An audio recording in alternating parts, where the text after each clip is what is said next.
Hello, this is Wyatt Ciesielka with a Tomorrow's World webcast. Some articles have been published recently, many based on recent studies by NOAA and by the National Center of Atmospheric Research, that are really sobering. Essentially, the oceans are beginning to suffocate. Huge swaths of ocean water are losing oxygen and are essentially becoming asphyxiated. Declining oxygen levels are affecting marine life around the planet, and the ramifications for oceanic life and terrestrial life, including humans, is concerning. A recent article in Salon titled "The Oceans Are Suffocating, Climate Change is Causing Low Oxygen Levels" noted a 2015 study by the IOC, that's the Intergovernmental Oceanographic Commission, that's a UNESCO working group. It noted that scientists are using climate change models to examine future scenarios of ocean conditions, including pH, oxygen, and biological production, and that models project that oxygen levels will decline from 1.8% to 3.45% over this coming century due to warming waters. Now, these studies have already revealed massive dead zones in various parts of the world oceans. For example, in the Baltic Sea, researchers found a dead zone that is about 3 times the size of the dead zone in the Gulf of Mexico, and both are expected to worsen. This study included the following couple very sobering statements. The first is the following: the world's oceans, coastal seas, estuaries, and many rivers and lakes are experiencing declines in dissolved oxygen. Long known as an issue associated with sewage discharges and fertilizer runoff, the problem now is exacerbated by climate change, often independent of nutrient loads, and is global in scale, end of quote. The article also said that one study projected the combined influence of rising sea temperatures and lowered dissolved oxygen on distribution and maximum sizes of fish. In other words, how large fish can grow.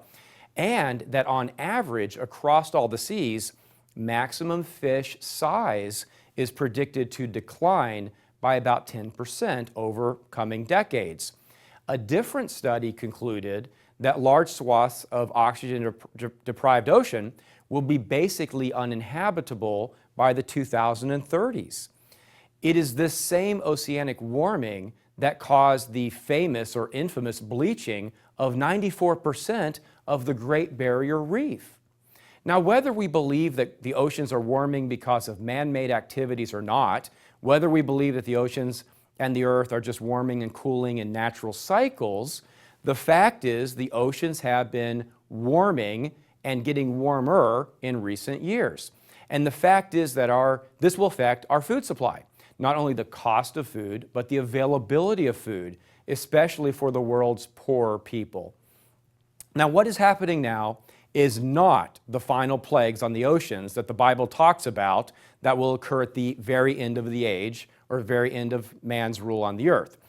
But what is happening now should make us think about how dependent we are on the earth to sustain us, and how much we should pray for God's blessings upon the earth, and frankly for Christ's return when He will heal the earth. Revelation 8, verse 9, describes at the end of this age the second trumpet of the seventh seal, and it describes a third of the living creatures of the sea dying. Revelation 16, verse 3, describes at the end of this age what's called the second bowl judgment, and all the rest of the creatures of the sea dying. At the end of this age, God will curse the oceans and the seas to punish and to get the attention of rebellious humanity. That will be just some of what God will cause to happen at the end of this age. But the Bible also promises that God will then heal the world and the oceans. For example, Revelation chapter 22 talks about the New Jerusalem and how a river of water of life will proceed from the throne of God and the Lamb and will heal the nations. Please visit tomorrowsworld.org for articles and Bible study material and more hopeful information about what the future holds.